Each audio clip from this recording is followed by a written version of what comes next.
Halo teman-teman, selamat datang kembali dalam channel Journey Wealth. Di video kali ini kita akan membahas tentang konsep keuangan yang banyak orang tidak sadari. Pastikan untuk menonton sampai habis, karena ini bisa mengubah cara pandang kalian tentang keuangan pribadi.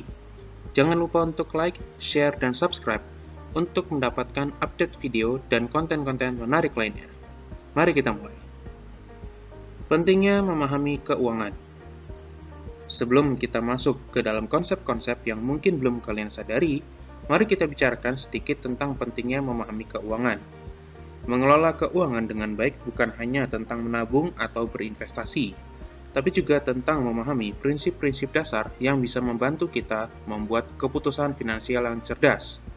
Banyak dari kita mungkin sudah familiar dengan konsep seperti menabung atau berinvestasi, tetapi ada beberapa hal yang lebih mendasar yang sering kita abaikan. Mari kita mulai dengan yang pertama. Pertama, inflasi dan daya beli. Konsep pertama yang akan kita bahas adalah inflasi dan daya beli. Apa itu inflasi? Inflasi adalah kenaikan harga barang dan jasa dari waktu ke waktu yang menyebabkan penurunan nilai uang kita. Banyak orang tidak menyadari bahwa menabung uang di bawah bantal atau di rekening tabungan biasa sebenarnya bisa membuat mereka kehilangan uang dalam jangka panjang karena inflasi. Misalnya, jika inflasi adalah 3% per tahun, uang 1 juta rupiah kalian hari ini hanya akan memiliki daya beli sekitar 970 ribu rupiah tahun depan. Untuk melawan inflasi, penting untuk menempatkan uang kita dalam instrumen yang memberikan return lebih tinggi dari inflasi, seperti reksadana, saham, atau properti. Kedua, bunga majemuk. Konsep kedua adalah bunga majemuk. Albert Einstein pernah mengatakan bahwa bunga majemuk adalah keajaiban dunia ke-8. Apa itu bunga majemuk? Bunga majemuk adalah bunga yang diperoleh dari pokok ditambah dengan bunga yang sudah diperoleh sebelumnya. Sebagai contoh, jika kalian menabung 10 juta rupiah dengan bunga 5% per tahun, pada akhir tahun pertama kalian akan memiliki 10,5 juta rupiah. Pada akhir tahun kedua, kalian akan mendapatkan bunga tidak hanya dari 10 juta rupiah, tapi juga dari 500 ribu rupiah bunga tahun sebelumnya, sehingga totalnya menjadi 11.025.000 rupiah.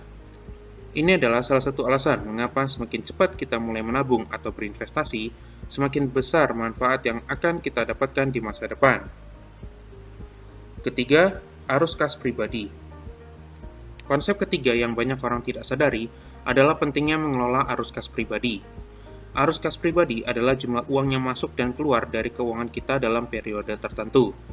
Mungkin kalian pernah merasa di akhir bulan uang selalu habis, padahal gaji kalian sebenarnya cukup besar. Ini bisa terjadi karena kalian tidak mengelola arus kas dengan baik. Salah satu cara untuk mengelola arus kas adalah dengan membuat anggaran bulanan dan memantau pengeluaran secara rutin.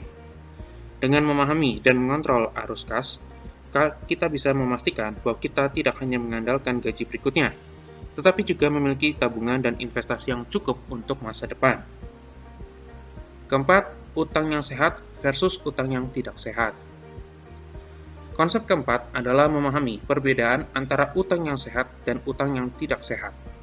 Tidak semua utang itu buruk. Utang yang sehat adalah utang yang digunakan untuk membeli aset produktif atau meningkatkan nilai diri seperti kredit untuk pendidikan atau properti. Sebaliknya, utang yang tidak sehat adalah utang yang digunakan untuk konsumsi yang tidak memberikan nilai tambah, seperti utang kartu kredit untuk belanja barang-barang konsumtif. Penting untuk bisa membedakan kedua jenis utang ini dan berusaha menghindari utang yang tidak sehat sebisa mungkin. Gunakan utang hanya jika itu akan memberikan manfaat jangka panjang yang jelas.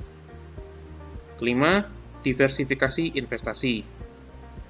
Konsep kelima adalah diversifikasi investasi.